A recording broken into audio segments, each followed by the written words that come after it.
I'm going to stop sharing my screen now so you can see all the panelists, and I'll turn it over to Allison. Okay, Allison, take it away.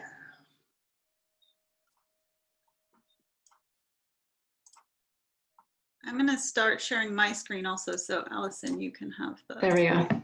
slides. Okay. Good morning, everybody.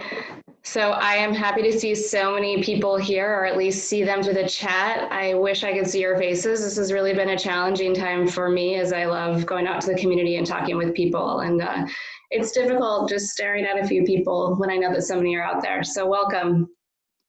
My name is Allison Perlman.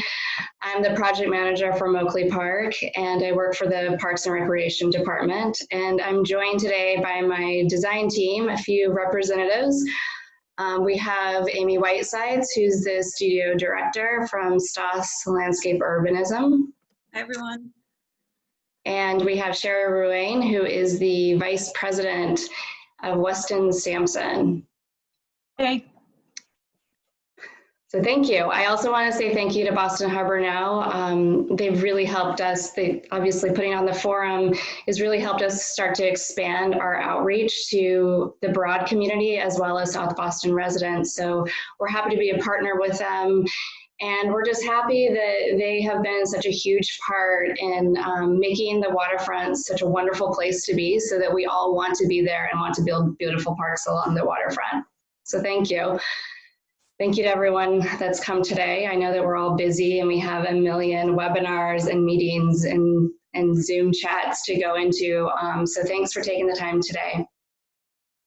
We're really going to go over kind of a brief overview of the project. Some of you I know have been involved with the Moakley Park project since the beginning, and some it may be new to. So we're going to give you just a quick foundation of the vision plan itself.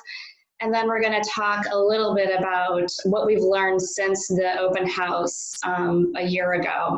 We've really been working on a lot of geotechnical and site issues to figure out how that affects the design. So we'll talk a little bit about that in kind of preparation for the open house, which will reveal the design probably late summer, early fall. So just really quickly, as you noticed, it looks different. You don't see me in front in the podium talking to you guys. So please be patient with us. We're very early on in virtual outreach strategies, but if you have any advice for us after the forum, please reach out and email me and let us know how we can enhance our community outreach efforts. So second, in an effort to broaden and make this outreach as accessible as possible, we're using kind of two platforms. So you can either connect through the computer or you can connect through the phone. In addition, we're recording this meeting, so it'll be posted on the website afterwards. So please feel free to share with your friends and family, and there'll be a comments area there where people can provide feedback. So the slide that's in front of you now is about Slido. So as I'm talking through it, if you guys could start to get this set up, it's really it's a technology where we can hear back from you. So we really don't want to go into one-side conversations when we're talking about community engagement. And this is a technology that maybe we can start to overcome that. So if you type in slido.com, either in a new window on your computer, or you can type it into your phone, which I find is the easiest way to do it. Or you can scan the QR code at the bottom there on the screen, and you can use your phone. If it's a newer phone, you can just use the camera option, or you can use a QR code app to scan that. So once you're in there, I'm just going to do it with you because I want to make sure I'm giving you enough time to set it up. So type in slido.com. And then once you're there, enter the event code, which is Moakley.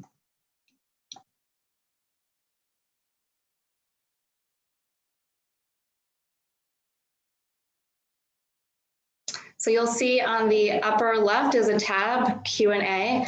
That's the area where you can type in your questions. And at the end of the presentation, we will be answering those questions. On the far right is the polls tab. And as we go through the presentation, you'll see that you'll be prompted to answer questions.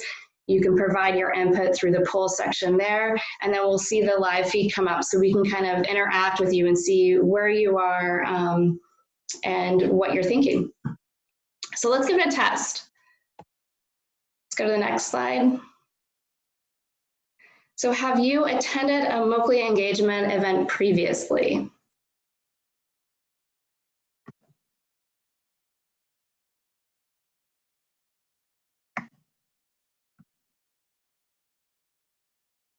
No, so we're looking pretty equal there.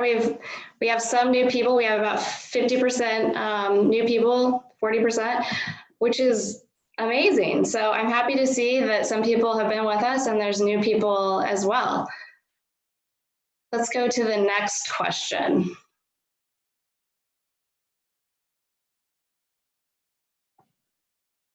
What zip code are you calling or connecting from?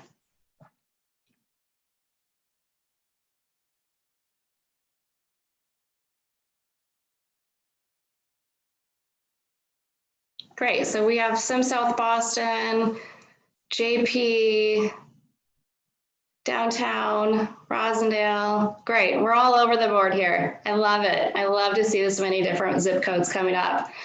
That's fantastic. So it looks like a majority of people are from South Boston, so you guys are familiar with Moakley Park, so that's great. And there's some new people that maybe are less familiar with Moakley Park.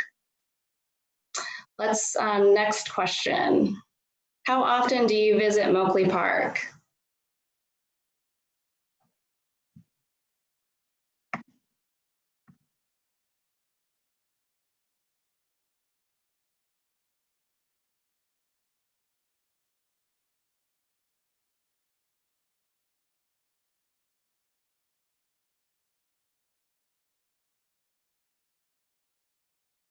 Great, so we've got kind of a diversified use. So we've got probably some residents nearby. We have some athletics, I imagine, in here, and others who have never been to Moakley Park. And I'm happy to see you here because Moakley Park is an amazing open space.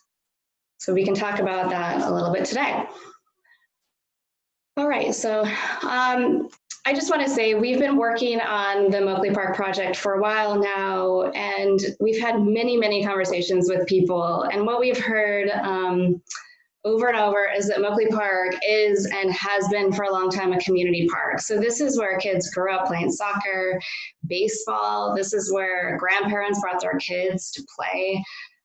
This is where families watch the 4th of July fireworks show. And so we recognize that this is really a community park, and as we reimagine Moakley, it will always be a community park, and that's what we want. That's what we're here for, is that we want to make sure that our parks are loved and used. But I think, you know, through our conversations,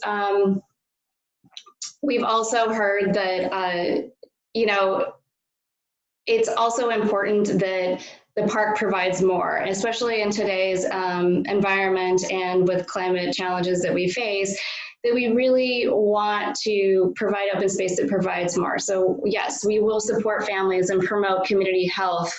We will continue to promote active recreation and athletics. But that really what we've heard from residents is that they really want to see expanded programming with which welcomes all ages and all residents. Can we move to the next slide? Thanks. Perfect. Again, this is kind of a new technology for us, so we're still working with it. So our city also recognizes the climate challenges that we face, and we've really prioritized equity-minded resiliency. So looking at district scale solutions for flood protection, for heat protection, and that protection is for all residents, including the most vulnerable. So we're really focused on where in the areas of the city do we see the biggest impacts, and who are they impacting, and how do we help provide that protection? So with that, I'm going to turn it over to Amy, and she can talk a little bit about why Moakley Park and what's the potential there.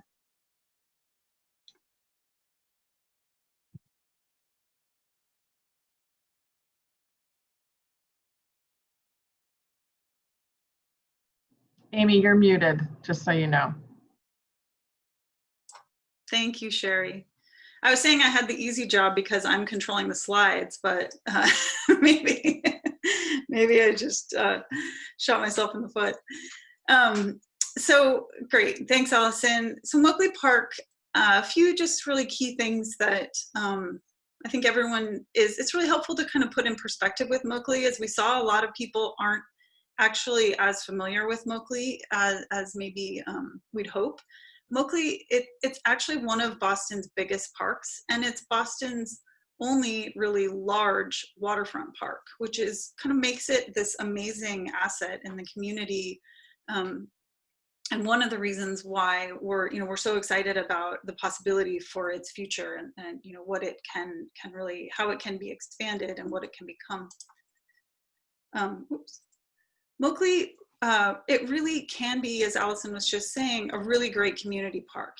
It's right there as kind of the front yard for the community at the Mary Ellen McCormick houses. And then it's also, really super close to all of Southie. And that it has been for such a long time a really fantastic asset for that community, and can continue to be and even do a better job at being that. But it also can be a destination park and really kind of drawing in all of the diversity that is in Boston. In each of these, Moakley Park is actually kind of a 15-minute walk, bike ride, tea ride from a huge diversity of populations in Boston, from kind of walking from South Boston over to even bike rides from Savin Hill, Dorchester, Roxbury, the Dudley Square in the South End, and even downtown. It's a pretty quick ride if you run through sort of Fort Point and down, kind of the old South Bay area. One of the issues, though, is that Moakley is kind of isolated from its adjacent neighborhoods and the beach by these very large roads, which are many of them are kind of unsafe, and it makes it quite difficult for even the community that lives right there to get across to the park and then again across to the beach. So that's one of the things we've been really looking at is, how can we make some of those crossings safer? How can we make it more accessible for those people who even live just right next door to the park and maybe don't go? And Moakley, about 55% of the park right now is dedicated to sports fields. And so that's been a really significant use of the park for a long time, and certainly a use that, we understand the importance of, we've heard the importance of, and we're going to continue to promote. The kind of challenge we found there is that really only about 2% of the park is dedicated to other kinds of programming, and that's largely parking and then some playgrounds, which leaves really 43% of the park that's kind of this in-between space. It's generally unprogrammed, it's some lawn and trees, and it could be doing so much more for the neighborhood and could be really adding to all of the program that's there and creating new opportunities, new things to do in the park. In addition to that, the park is already subject to stormwater flooding. So when we get a heavy rain, especially, a lot of the ball fields become unusable because of just pooling water in the fields. We've heard that's a really big issue for the community. It kind of limits the ability to use the park. And it is coupled with a kind of a second issue of resiliency, that when we get 40 inches of sea level rise, the Moakley Park becomes a really clear flood entry point for coastal flooding in kind of a 1% storm condition. It connects up with flood pathways through Morrissey Boulevard and even Fort Point, and begins to make up this very large area of the city that is impacted by coastal flooding. So Moakley Park really, can play a super important role in resiliency for not only that local community, but the larger Boston region. So the vision plan, as Allison mentioned, we worked on this vision plan for about a year. We kind of wrapped up what you're looking at now early this last year. So in 2019, we put out what's kind of currently, some of you may have seen, as the Moakley Park Vision Plan. And that plan is centered around all of these ideas that Allison put forward about, continuing to have athletics as a core of the park, bringing in some new program, making sure that it's accessible and equitable, and it's really about families and play. And one of the core pieces of that is this, where you see this dashed red line here, is raising the grade within the park to prevent that coastal flooding that I was just talking about. So the park itself becomes the mechanism for preventing that flooding. And you can see this line is kind of moving in and out a little bit. It's not just a single wall right up against the water. Part of that is that we really want to ensure that there's this great connection to the beach, as well as a great connection to the community. And that a lot of that was driven by what we've heard in the process of coming out with that vision plan. So through the vision plan process, and even since that, we've gone out to a lot of events. We've hosted some events. We've gone to events like the South Boston Street Fair, the South Boston Neighborhood House Seniors Group, and the Ollie-Palooza that happens in the park. So we've kind of had a variety of ways in which we've gathered input from people to understand, what are they interested in? What kinds of things do we add to the park? What kinds of things do they like now?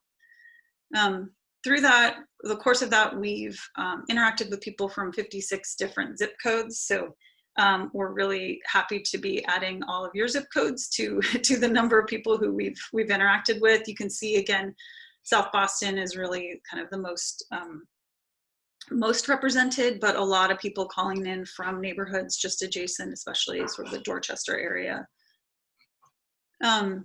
We've really been trying to get that outreach to kind of interact with a wide range of people. So I mentioned we spoke with the South Boston Neighborhood House Seniors Group, which was fantastic. We've been trying to find different ways to engage with people from different areas, and one of the focal points has been with kids, which has been super fun. We've gotten some really great ideas from kids everywhere, from some who have one big idea of butterfly gardens and something they might want to see, to others who've kind of planned out the entire park. This person has like where you enter, where the Ferris wheel goes, where the restrooms are, where you exit. Some very, very thoughtful kids. Another who really is ensuring that the parents have a place, I think in their words, to go be bored while their kids play. So that's been great, and a really important aspect of these are future users of the park, and so we really want to ensure that they kind of have agency in this process from early on. And some of the things we've heard, one of the questions we asked was what your favorite activity in Moakley Park is right now. So what do you go there to do right now? And so we've heard predominantly kind of walking and running, a lot of people there for athletics and organized sports, and then playgrounds and kids activities, and then relaxing were sort of the top four. So back to our polling, we'd love to hear from you about what do you do in Moakley Park right now? What's your favorite activity?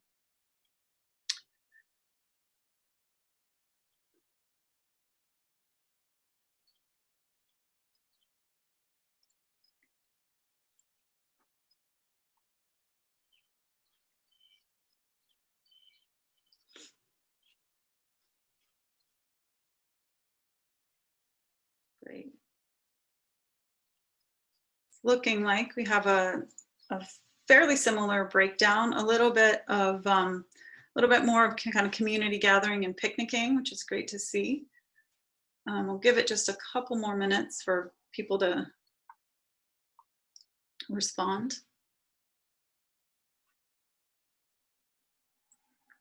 Okay, great. So seems like walking and jogging again is our top hit. Some sports as well as a big one. Other seems like a really big category here with this group, so we were prepared for that. If you said other, what is your favorite activity in Moakley Park right now? You can just enter it in. This will kind of create like the word cloud similar to the zip code feature that we saw a minute ago.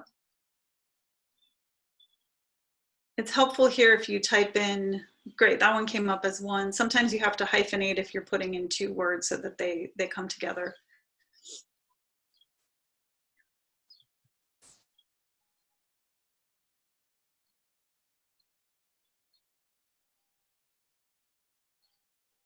Got a lot of dog walking going on.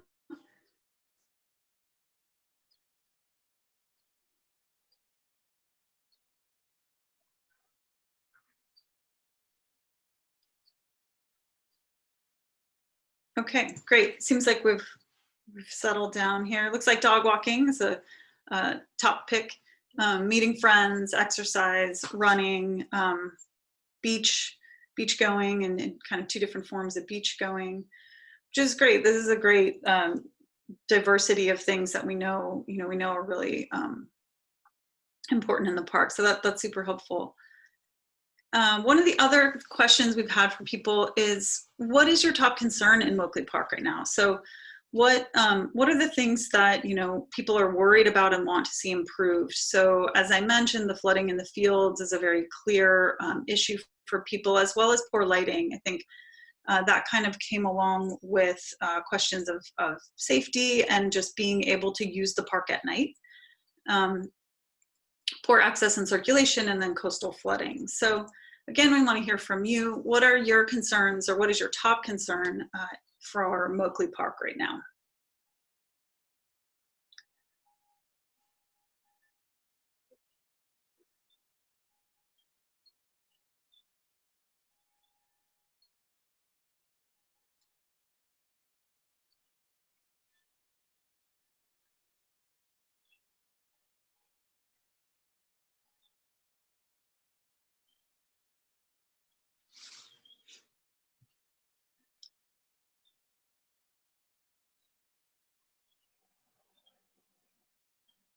All right, so looks like we still got a few coming in.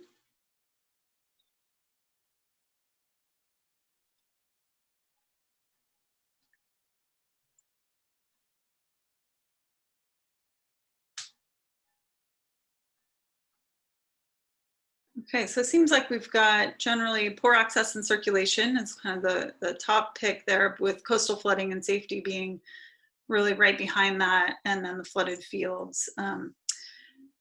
Nothing to do, and and other being kind of the top picks here. Again, we'd like to hear from you. If other was your concern, what is your concern? What's something that maybe we haven't thought of already that we should be considering? Great. So litter, just general kind of cleanliness in the park, sounds like.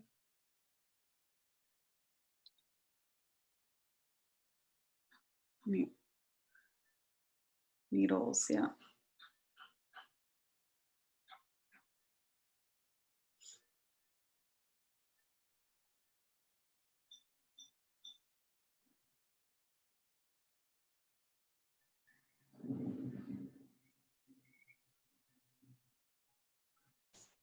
Right.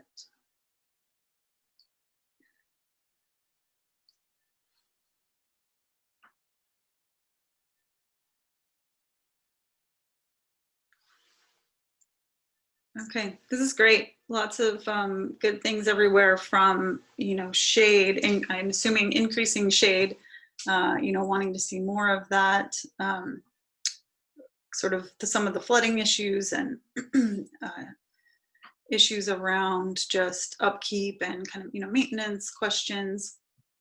There being, I assume, activity is meaning more like more activity within the park, and then clear big winners here are needles being found in the park, and homeless. So people, we've heard from others, maybe people feeling concerned and maybe not using the park as much for both of those reasons. So this is great. Thank you for that. I want to give you a little bit of an overview of kind of what we've what the vision plan entailed, and then sort of shift over to Sherry, and we'll talk a bit then about what are we doing now, and where, you know, where are we going? How are we taking this information and incorporating it into the kind of updated next stage, you know, kind of furthering this vision plan and moving it towards closer and closer towards kind of future, you know, future reality of the park. So the vision plan itself was involved a really important, as we heard previously, you know, it was very important that the athletics were upgraded and improved and, you know, remained a core part of the park, but also that we started to have a much stronger relationship to the community. So we had put, you know, a kind of really community-centered area with water play, with basketball fields, basketball courts, skate park, a lot of kind of more community-based uses, community center, like right here at the edge where the community really interfaced with the park. We had a large kind of playground, an area, again, another sort of community area, and some plaza and sledding hill right here along this main central berm that I had talked about previously. And that berm was really at the core of the park. And at the time, we were really looking at that as kind of a landscaped berm that served as the flood protection, but also was allowing us to create areas of new kinds of programs. So on the waterfront side, it, you know, allowed us to have a kind of flexible lawn, you know, not a permitted field, but something where people could use that in different ways. Slopes for just sitting and watching the water, areas up on top, again, for kind of an overlook. And then on the interior side of the berm, areas for athletics and other kinds of programs that could happen there. And in extreme storms, then that berm would sort of act as the protection against those waters, or against flooding, you know, for the interior of the park. And the waterfront side would then be anticipated that it may flood from time to time and be designed, you know, in a way to be able to handle that. And that berm also is a really core programming element. So, you know, everything from watching sports and, you know, engaging in them to things like sledding in the winter, and, you know, different ways where families can kind of come together, have a picnic, really enjoy the park in a variety of ways. And then at the top of the berm, you really got this great vista out to the harbor, plaza, new kinds of community activities. So really sort of enhancing that community access and engagement. And then a lot of things serve double duty in the park. So even the basketball courts we were thinking about as an area where in extreme rainstorms, the basketball courts could also catch floodwaters and, you know, do kind of work as part of the stormwater management system. So last poll here for this section, we had, in thinking about this, we really were asking, we got to that point, and then we've started asking, what other improvements are there? What are the things that we need to continue to think about? So what are the 5 future improvements people would most enjoy in Moakley Park? Seasonal events has been a really important one, improved facilities for athletics, and then a lot of people really wanting cultural events, music, cafes, food trucks, and then sort of enhanced exercise and jogging on designated trails. All of those having, you know, pretty close in terms of the importance. Obviously, you see this is more than 100% because we're asking about 5 different options here. So again, we'd love to hear from you. What are the 5 future improvements you would most enjoy in Moakley Park? And this one should let you plug in 5 different options here. So we'll give you a little bit longer to scroll through those.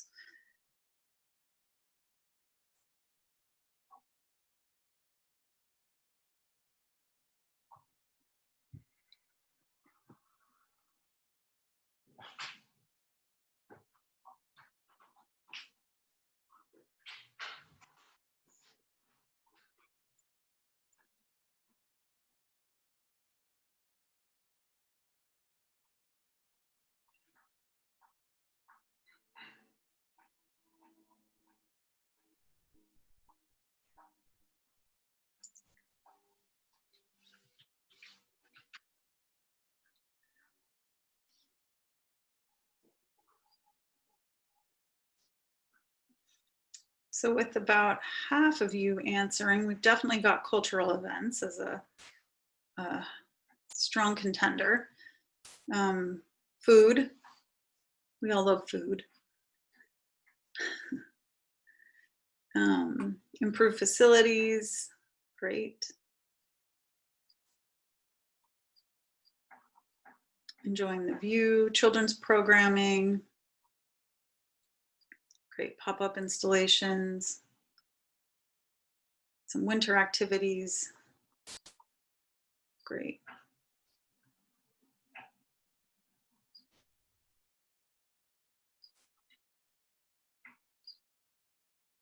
Okay, looks like I think we've got all of our answers in. So again, clear kind of strong preference here in this group for cultural events and music, and then anything involving sort of food trucks, picnicking, barbecuing, you know, ways to spend time with family and food, friends. Clearly some, you know, some relationships to the beach and to improve facilities overall, and then, you know, kids programming and exercise being top. So one more time, we also want to know if there were a couple people maybe who said other, what is the future improvement that you would most enjoy that maybe we haven't thought of or wasn't in the poll?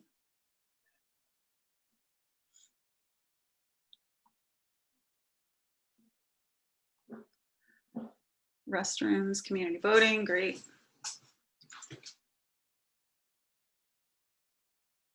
Dog parks.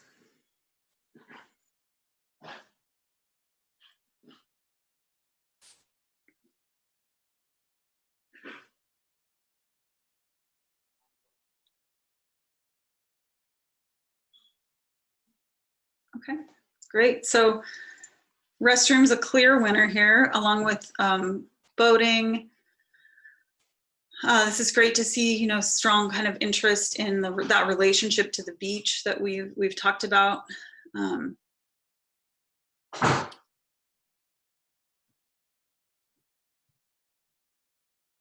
Little bit on pedestrians, more community, dog park, parking, and cycling. Great. So this is really helpful. We will, as I mentioned, you know, we are continuing to get input, even as up to the kind of throughout this process that we're working on now and into future phases. We'll continue to be asking the community questions. What I want to do now is just, hand it over to Sherry and have her give you a little bit of a background on kind of what it is we're doing now. So since we went through this stage of work that I've just shared with you, we've been continuing to work on the vision plan, but really doing that relative to some more technical information that we've been gathering. And I'll let Sherry give you that overview. Thank you. So I'm Sherry Ruane. I'm a licensed landscape architect and vice president at Weston and Sampson, also the current trustee for Boston Society of Landscape Architects. And Weston and Sampson is an interdisciplinary firm, and we do a lot of work with the city of Boston and are really excited to be supporting Boston Parks and Stoss in really taking the vision and grounding it in the site and being able to make it a reality. So historically, as we look at, sorry, I just noticed people can barely hear me, so I'm getting a little closer to the computer. I'm always worried I'm going to be too loud. Keep me posted if it's overwhelming. So historically, as you can see from this map, the red square being Moakley Park, it was all salt marsh and mud flat, just like most of the city of Boston in a lot of areas, and it was eventually filled. So you can go to the next. So yeah, there we go.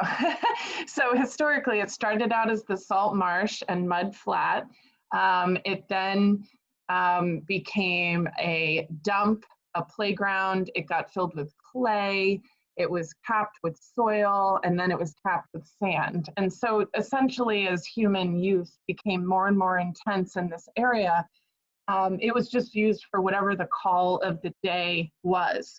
So knowing this, and also knowing geologically what has happened over the course of time, we needed to understand more specifics about what's out there. So this is a drill rig, and our geotechnical engineers oversaw drilling of boring holes, and we did some test pits, and we looked at the profile of what the subsurface conditions were to best understand how best to build these new improvements on this particular site. So our geologists knew full well that 550 million years ago, there was bedrock forming near what's currently the South Pole, and then the tectonics and the geomorphology all sort of evolved, right, over these millions and millions, hundreds of millions of years. And then in the next slide, you can see we're getting through glaciers advancing, and as we know, they had a huge impact on the New England landscape. About 16,000 years ago, Boston was now free of glacial ice, which left tons of till and other detritus behind. And then the crushed bedrock settles into lakes of meltwater in Boston Harbor, and this is what forms this Boston blue clay, which is infamously present under many construction sites, and often frustrating because it's a compressible material and it's tricky, it holds water, so it just needs to be carefully considered. And then the hills in Boston Harbor actually became the Boston Harbor Islands.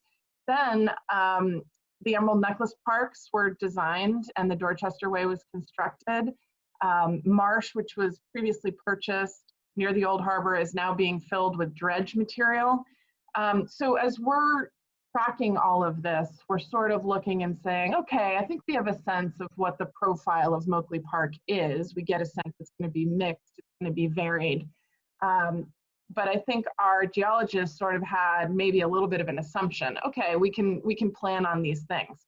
So in 2001, the park was named Joseph Moakley Park, and then redesign with resiliency considerations is obviously in full swing right now.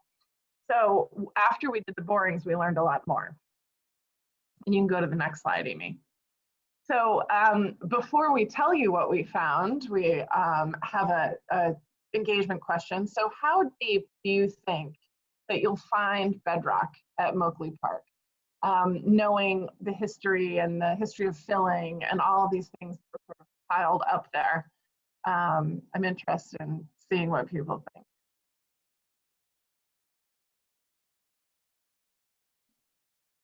So 200 is definitely a popular answer. And, you know, in line with what I think a lot of people assume, bedrock is deep. So what's the what's the deepest option? I'm picking that.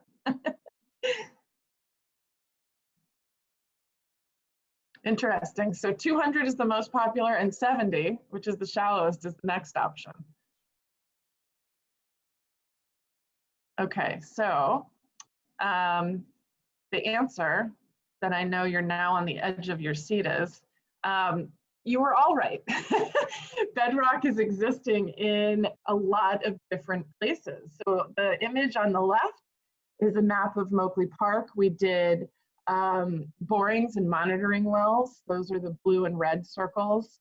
And then we did probes, and then we did test pits. And so you can see those scattered all over to really understand not only, you know, the top 6 feet, soil percolation, soil quality as a growing medium for urban forestry considerations, but then deeper down because we know the site has had a long and varied history. So on the right, you see this cross section of what we actually found. And you can see the figure at the top is sort of standing on those layers of fill, which really is varied, and it was used as a dump. So there's a lot of different materials in there. There's concrete, there's glass, there's a lot happening in there that will need to be mitigated.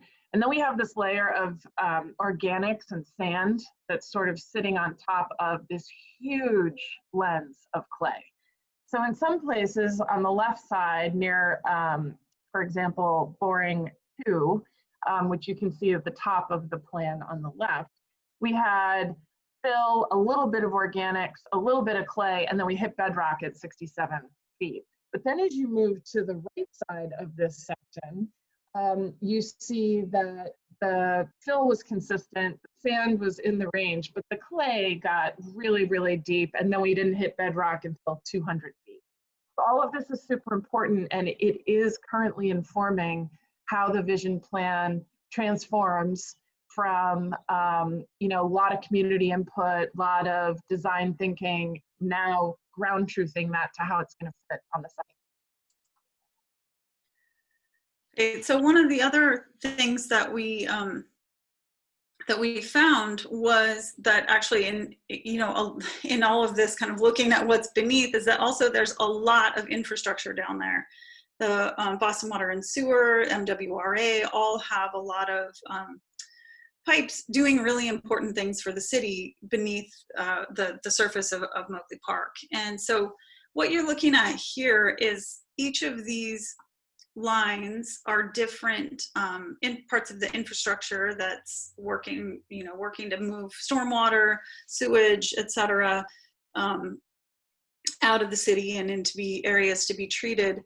And then areas of kind of easements and protections essentially for those bits of infrastructure in order to ensure that should anything happen we can get access to them.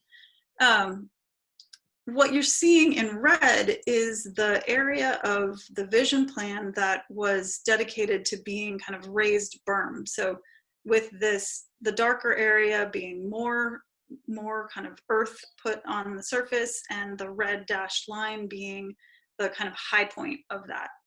So with this, what we have had to do really as kind of one of the first moves in thinking about how do we adjust the park for what we understand to be beneath the surface, is to move that high point away out of this kind of area where it might interfere with some of these subgrade utilities and other kind of important pieces of infrastructure. So that's kind of part one, and you'll see at the open house we're going to have a little while later, you'll see is kind of newly formed how we've organized the park based on all of what Sherry just shared, and where can we put weight on different things based on the subgrade as well as what's actually in that material from an infrastructure standpoint. Then what that's also meant is that we've changed from that earthen berm that I showed you previously to thinking about this probably more as a berm with a core wall, and what that allows us to do is actually use up sort of less space in the making of that protection, and then and allows us actually also in some very positive ways to put more trees on there, just because of the various regulations around the type of berm and where trees can go relative to it. So it gives us some opportunity for more vegetation. It also means that in some ways we can use that wall as a different way to kind of enhance the programming and let the berm do more things. So this is a bit of like what it used to look like, and it really can still look like that. You wouldn't notice that there's a wall, it's just embedded in this kind of earthen kind of berm mound. But then we might use it as a means to have things like steps or amphitheater seating, kind of a hard element on one side with that sort of sloping earthen berm on the other, and people being able to use that in different ways. That could happen on both sides, so we might be able to have seating for different kinds of program on either side of that. And then the wall itself might at moments kind of peek up out of the berm and start to be like a seating feature or other things along those lines. So this is some of the stuff that we're really thinking through now. Again, how do we, with the knowledge we have now, how does the flood protection infrastructure do more than just be flood protection infrastructure? How does it create new opportunities for the community?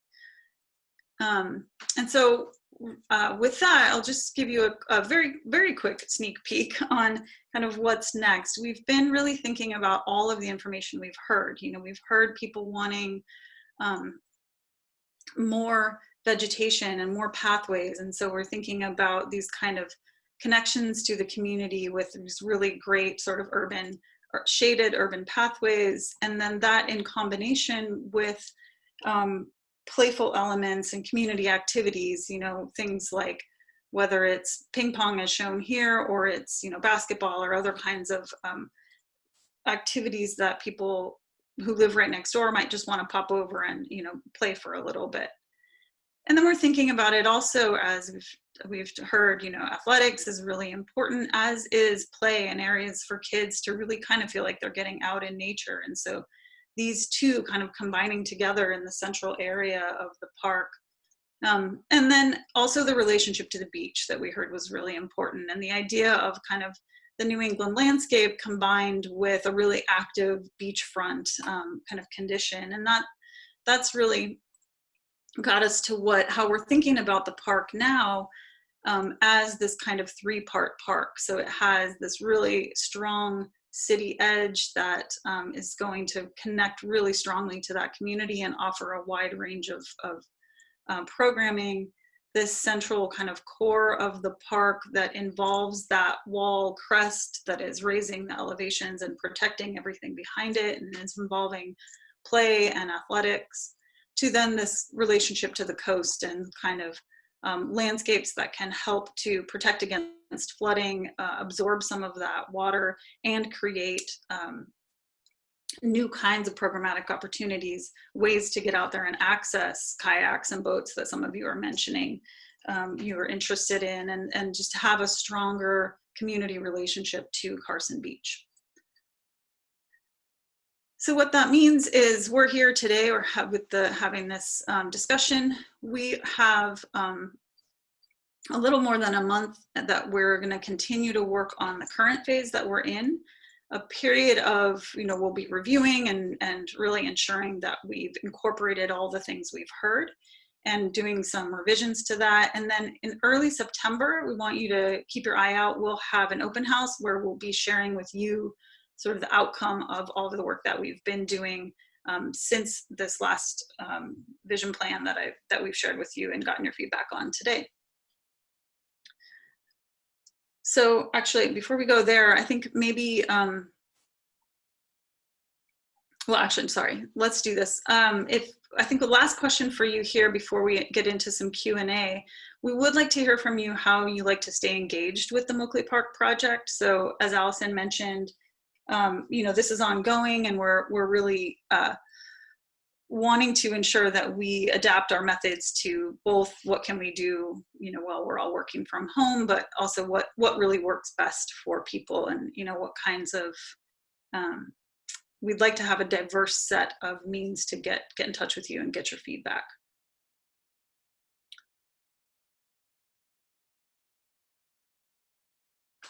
So great, community meetings, sounds like a good one. We look forward to being able to come back and do those with you in person.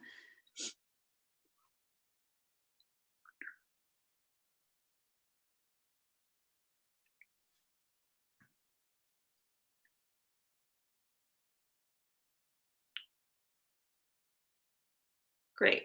So it's looking like community meetings is really strong. Social media. Some of you may have seen we've had recently some Moakley Mondays kind of coming out through Greenovate. We also have a Make Moakley Yours campaign that sometimes we'll send out. So please keep your eye out for that. Seasonal events. Great.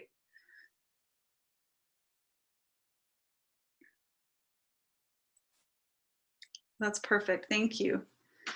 So Alice, I think if I can turn it over to you, we have maybe some Q&A.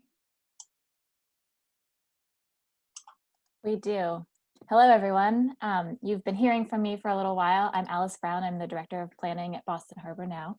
and I'm here to, Amy, if you go, I think, to the next slide, there should be a place you can see the Slido questions. If not, I'll just use the app on my phone to pull up the questions. Great. So for those of you who haven't been playing along in Slido, there is a place where you can ask questions, but even if you don't have a question to ask, you can also vote for questions that you think are important. Before I get into the Q&A though, I do want to acknowledge and thank both Councillor Flaherty and Councillor Asabi-George for being here on the call this morning.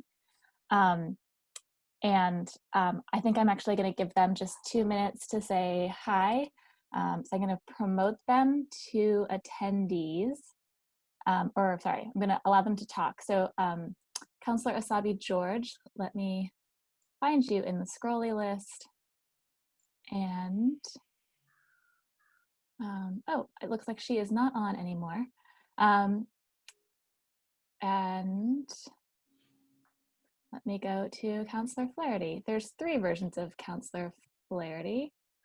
I'm not really sure which one to do the allowed to talk for. Councillor Flaherty, I don't know if the one who's actually you wants to like raise your hand or change your name to say it's me. This is a new technology special moment for me.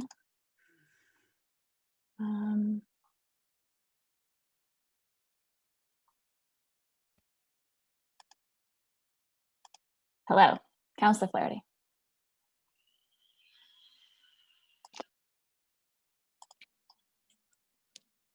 Hello.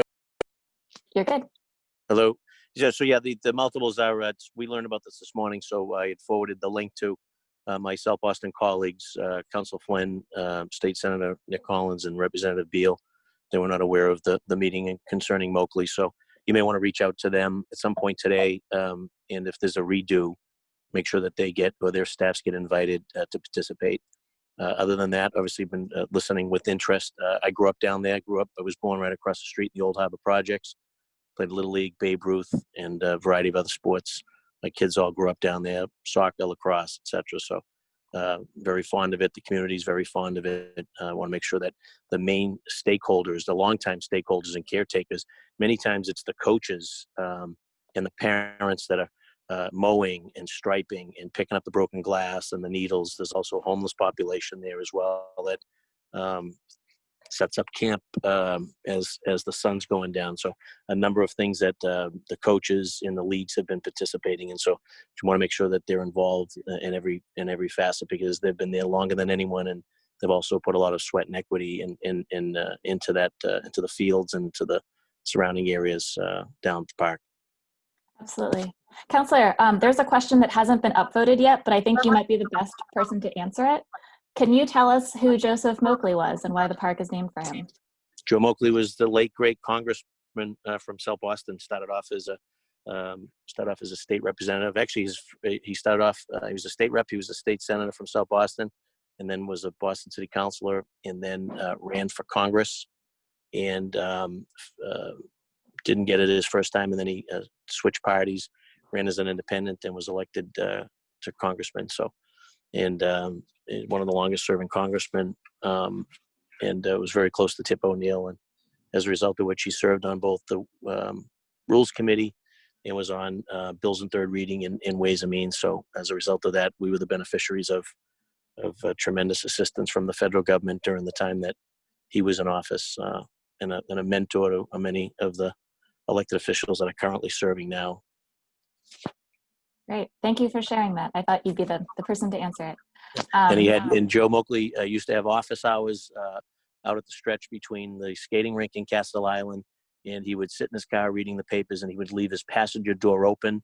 And when people were walking by, if they had something to say, he would invite them in, to have a cup of coffee or to share whatever their concerns and their issue was, and then they'd go on their way. So many weekends you could meet. He was very accessible. You could meet with Joe Moakley either there or down at the local diner. That's great backstory. New story for me. Very good.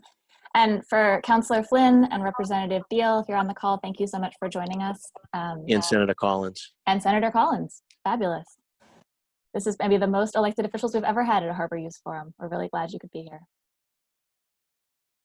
I'm going to turn it over to the Slido questions now. So if you're playing along in Slido, there's a lot of votes for this top question. Transit to and in Moakley. Are there plans to improve it? A shuttle that runs from JFK to Castle Island, for example. Yeah, so this is Allison. I can take that. First, I want to address thanks to the counselors, everyone that's been here. And I think that we can always do a better job of outreach. We always use kind of our typical methods to reach people, working through ONS. So clearly that didn't reach you guys. My apologies. This has been recorded, so we're happy to share it with you and sit down with you anytime and discuss it with you face to face, because I welcome that opportunity. So back to the transit. I know these are kind of the big questions around connections and how people get to the park. I think this is, as a Parks Department, we often stay within the boundaries of the park because that's really what we have jurisdiction over. But we recognize that we're really missing an opportunity here if we don't start to think about these, how we improve connections for access to the park, whether it's from Maryland McCormick or Old Colony, all the way to JFK, and thinking about all the new developments happening south of the park and how there's going to be increased user or riders through JFK. So thinking about those improvements that will happen and how do we be a part of that conversation when those improvements happen, so we can make sure these connections are happening. People can get to the park from across the city through public transportation, which is easily accessible to the park. So while we are specifically Parks Department thinking about a shuttle, we are talking closely with developers in the area who are talking about shuttle use and thinking about how could that be integrated, shuttles from developments to JFK, and how could that move to the park as well. And so we'll continue those conversations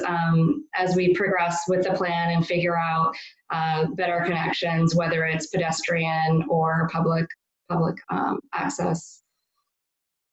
Great. Go ahead. The next question is actually similar to a lot of questions below it. There's a question, I think, around the idea that if we remove Day Boulevard from the grid, it will increase the number of cars on the neighborhood streets, and or that it will lead to some kind of safety concern.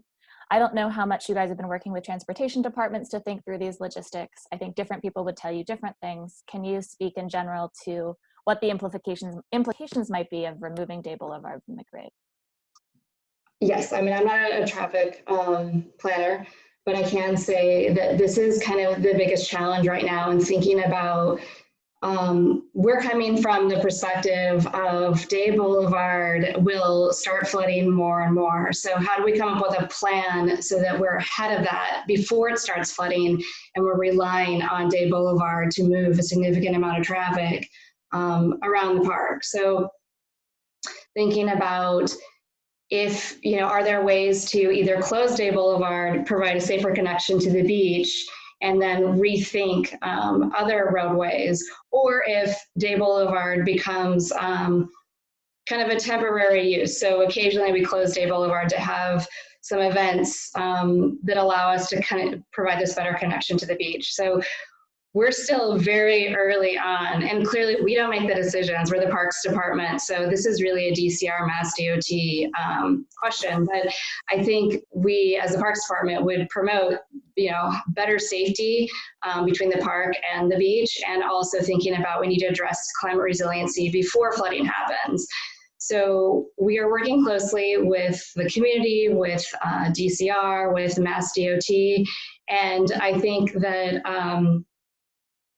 in the end, those questions will have to be addressed, and we really can't answer those questions until we really start thinking about the broader network and thinking about how Morrissey and K Circle play into all that, and understanding how do we provide safer, more accessible transportation within that network, even before we think about removing Day Boulevard. Great. Amy, you want to weigh in on that?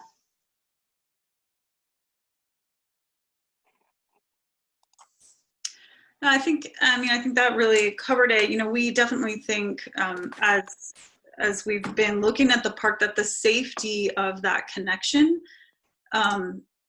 to the beach is really important, and it really could start to, you know, act as a way to start to continue to activate the park and kind of just increase safety in the park overall by really bringing people back and forth between the park and the beach. So from a park usage and a park activation standpoint, we think that being able to make that connection would be really fantastic.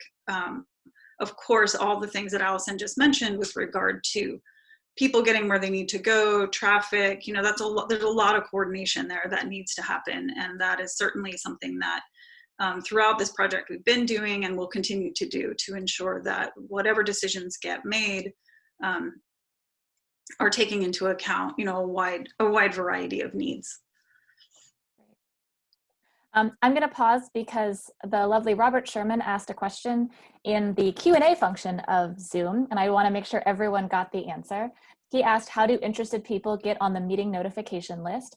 The answer is, if you go to www.boston.gov, you can go to the Moakley Park Vision Plan. That's Moakley-Park-Vision-Plan, or you can just Google Moakley Park Vision and probably it'll be the first thing that comes up. There's a way to sign up there to get all notifications about any events involving Moakley Park's planning process, as well as all the past information.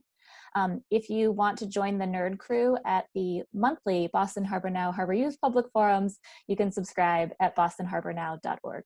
But I think you want to learn about Moakley Park. So again, the City of Boston's website will have that. I just put the link in the chat. Great, thanks, Sherry. Great.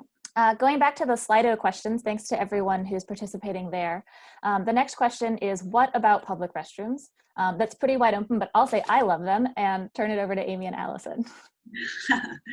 Yeah, certainly public restrooms are absolutely going to be part of the new plan. It's been one of the top hits. I think our first open house we had, restrooms were the top item that people chose as something that they wanted to see.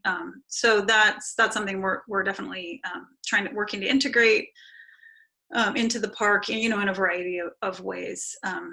So yes, they're fabulous and a very important part of you know, keeping the park operating well. So we'll be seeing more of those in the future. Yeah. I think we've talked a little bit about the traffic, so I'm going to say that next question is also done. I think that is a question that at some point, maybe at a public meeting, we'll have someone from the Transportation Department or Public Works who can be part of that process to talk about the different implications and ramifications for closing a boulevard, even partially. The next question looks like, it says, why so much concern over the presence of homeless people in the park? For those who are less familiar with Moakley, has this been an issue in the past? Yeah, so I can answer that. Yeah, I mean, we have homeless people in most of our parks, and the big concern is just that a lot of the neighbors don't feel like it's safe. For example, I think one of the biggest issues that I've seen is that I've wondered why residents don't use the pedestrian overpass that crosses over 4 lanes of traffic to get to the park from Mariel and McCormick, the housing across the street. And they've often cited that homeless people sleep up there, and so they're worried that when they come up there, they'll encounter homeless people, and it's an unsafe situation. So that is an issue, and I think that as we really, in terms of homeless, we're not looking necessarily to push homeless people out. What we're trying to do is make the park feel safe. So we're trying to activate the park. And I think the plan, especially when it comes out in the fall, you'll see that we're really thinking about elevating programming to a whole new level here that we really haven't seen in Boston parks, where we want to be having active programming day in, through the evening, so that people feel safe, that there's presence around, there's eyes everywhere, and so people feel safe. So that's really the goal. Probably the primary two goals are the resilience, how do we provide flood protection, and two, how do we create a safer park? So how do we activate it with more people? How do we bring better lighting to the park, so when people are at the beach and they come home at night, they can actually see where they're going and they don't have to walk all the way around the park. So those are the elements we're really focused on, and we're hoping to make a kind of major change with that once the park is fully built out. Great. We've got a new top of the list question. Is there an effort to make short-term improvements to the park as part of this larger reimagination project? Yeah, so this reimagination project is huge. We're going to do it in phases. So we're looking at doing a phase one where it would start construction fall of next year. And that would really be kind of a portion of the site where we can really demonstrate that, one, we hear you guys loud and clear that maintenance is an issue and we want to improve that. We want to have a better presence there and enhance that. We've heard restrooms are a major issue. We've heard safety is a major issue. And that the athletics, the condition of the fields is not great. And so we will come out with a phase one, which hopefully addresses all of those issues to demonstrate that we are listening and that we want to make improvements, not just through the entire park, but pieces, so that we can really see a change happening immediately. Great. We have another question in the chat function, and Patricia is asking about providing an overview of the accessible paths. I don't know if this is something that's in the plan that you guys will be showing later in the summer, or if you can speak to that now. Yeah, I can speak to that.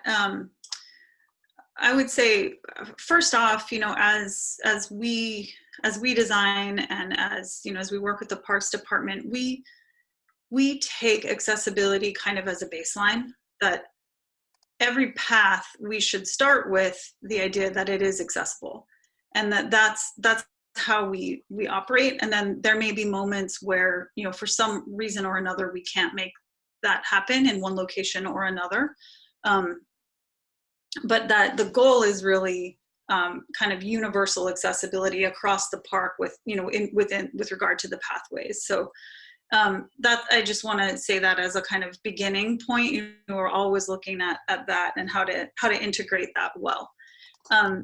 That said, we will be able to show when we do the open house in the fall, we will be able to show kind of what are all the new pathways, and what maybe a little bit about sort of the materiality and what kind of accessibility of those. So we can certainly provide a plan that shows that throughout the park. Great. As Amy closes down some of the top questions that we have answered, I want to go to something in the chat that also someone emailed me about in advance. Johnny notes that there's a brand new street hockey rink that was just installed, so that's part of the ongoing upgrades to the park. But Phyllis wrote about that to me yesterday and said, one of the issues there is that kids come there and they skate really late at night and it's really loud. And she was wondering what you could do to think about uses that will, like putting quieter uses next to the housing as opposed to louder uses.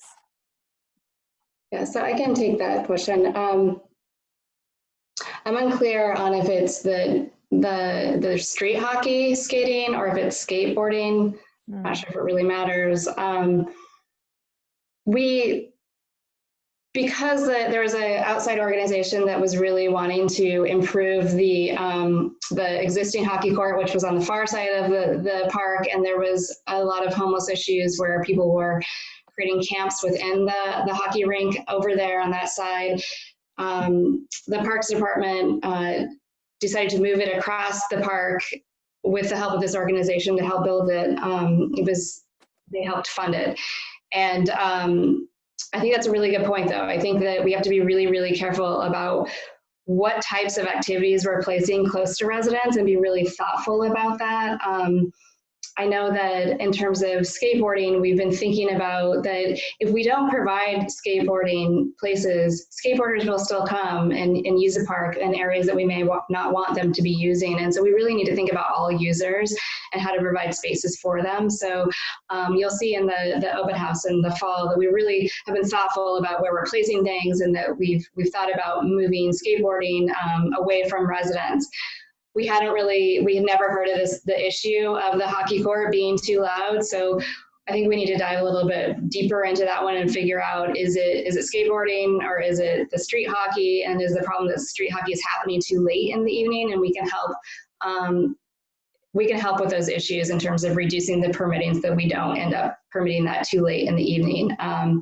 So we'll work closely, and I think we've been engaged with Phyllis at Old Colony and thinking about how do we provide a better park for Old Colony and Mary Ellen McCormick. So we'll continue to kind of work on that with them in the community and figure out kind of the best locations for these kind of louder sports. Great. Although it's the second question in the window, I think this is a good question too about existing uses. What happens to the very popular childcare facility, also known as the Ollie, at the Rotary? Yeah, so Kathy Lafferty is who helps run the Ollie. She's a partner of ours on the Moakley Park project, and she's been wonderful to work with. I think the presence of the child care facility there has been, I think, hugely beneficial to the park. And I know that the neighborhood really counts on that daycare, that there's not a ton of daycares in the area. And so they really rely on that. So we'll work with Kathy and figure out kind of the best location for the daycare, whether it's in the park or outside the park, and kind of move together with her. But she is a partner and we're working with her kind of on a monthly basis. Great. And then there's two different kinds of questions about engagement. One is about the local sports leagues and how they've been engaged, and one is about outreach to Chinatown.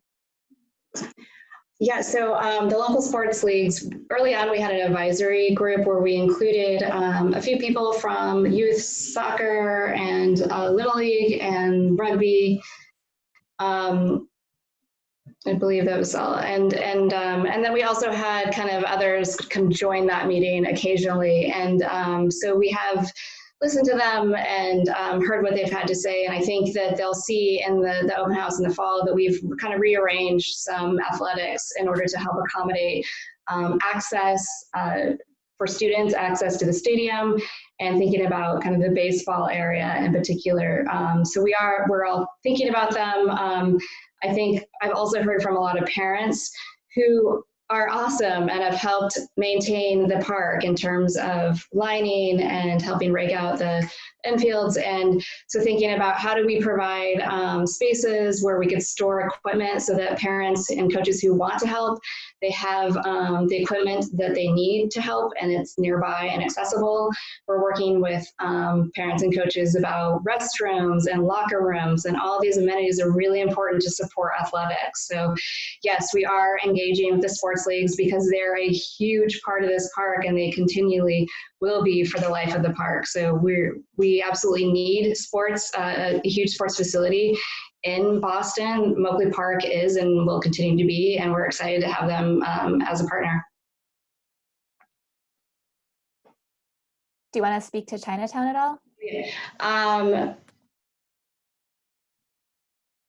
Yes, we can do better at reaching out to Chinatown, absolutely. And whoever submitted this question, if you have a great way or who I should be reaching out to, I would be happy to start to reach out to Chinatown. We've really been focused on Roxbury, Dorchester, South End, South Boston. And I think the next kind of phase is really hitting, other parts of Boston, and Chinatown is definitely where we should be looking because really we want to connect people to the waterfront. And so we're happy to include Chinatown and figure out the best person to contact or best organizations.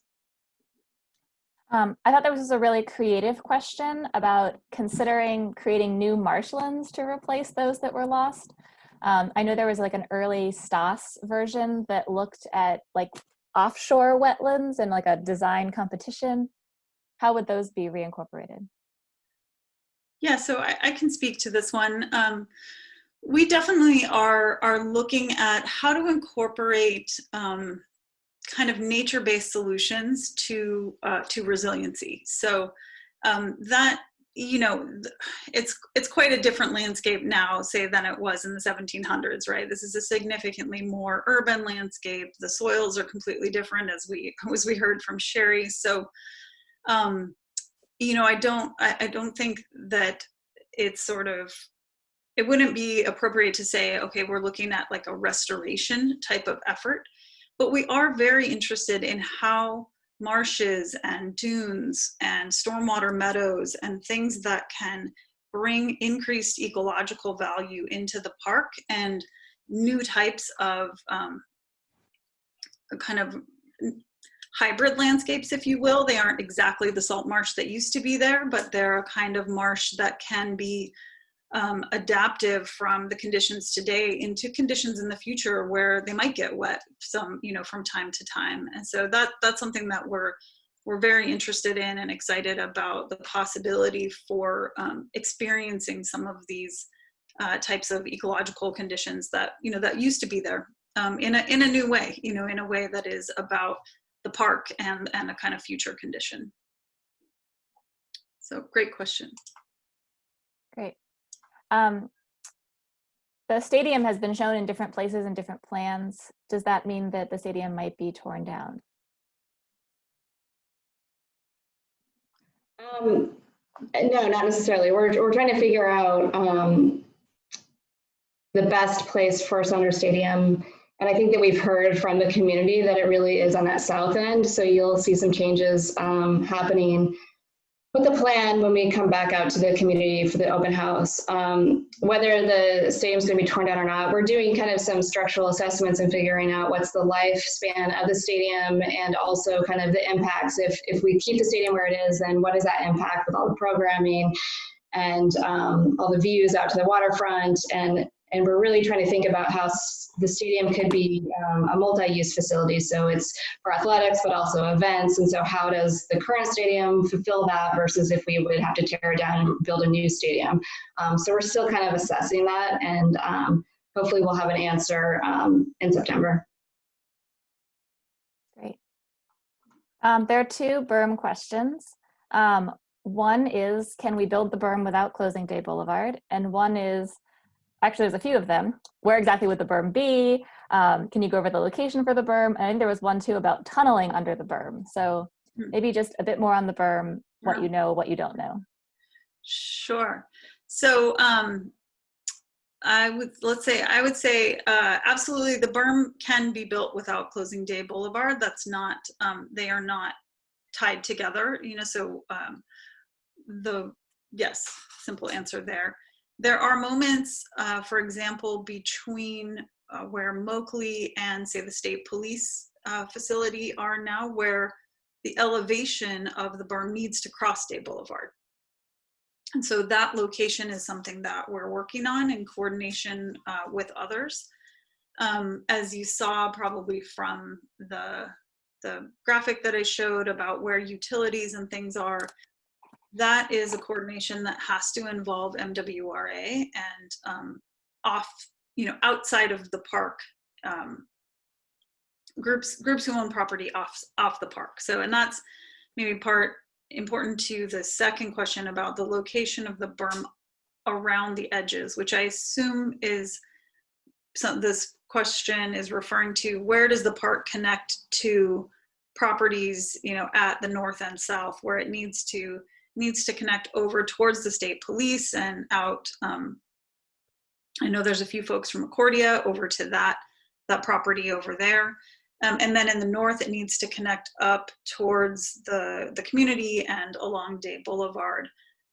There's the dog park that's currently there and another MWRA facility there. So I can say generally we are looking at extending the berm, out of the park and into those areas. But as Allison has mentioned, with anything that's off park property, we don't control that. So that's a collaborative conversation we're having with others. It has to do, again, with what's beneath the surface and where and how other people, kind of what needs to be protected by that berm, what pieces of infrastructure may or may not need to be in front of or in back of the berm. In all cases, we're really looking for the berm, similar to how we're thinking about it in the park, which is, hopefully I can answer this where exactly the berm would be question. In all cases, we are thinking about it as something that it has to protect the community. That's one of the key functions of the berm, but that it also is really important for us that it doesn't serve as a barrier to the waterfront, and from the community to the waterfront. So we're trying to integrate it kind of into the park in a few different places, so you may not actually understand it or see it as a berm when it's done. You'll notice that it's higher and the park's higher in some places. There may be places where it really looks like a berm. But in others, it'll just look like it's part of, a playground or part of something else that you, part of a dune landscape that you don't necessarily kind of recognize it as that. Amy, that's awesome. I'm going to stop you because it's 9:59. And I know that you'll be able to share more about the berm and the design in the coming months. I want to thank Sherry and Amy and Allison for taking the time to be at the Harbor Use Forum today. As we noted before, if you want to get more involved in Moakley Park, you can sign up on the city's website about the Moakley Park Vision Plan. As the earlier slide, a couple slides back showed, there is a timeline for hearing from more people, from incorporating things, having another open house. One more slide. Yes, here we go. So there is a future design phase where you can continue to remain involved. To Robert Sherman, I think you may have had your question answered in the chat, but there are discussions with the City Parks Department and the Bayside area and the Accordia property. So those conversations are happening. Prophet, your question about permits, I'll connect you to Allison to make sure that you get an answer to that. For those of you with anonymous questions that we haven't gotten to, definitely feel free to reach out to Amy at Stoss or Allison at the city, or to me. I can get them over to those folks. Thank you to Bud for moderating. Thank you to every single one of you who joined us this morning and gave up 90 minutes or had breakfast with us. I don't know exactly what your situation is right now, but I hope that this was enjoyable and informative for you.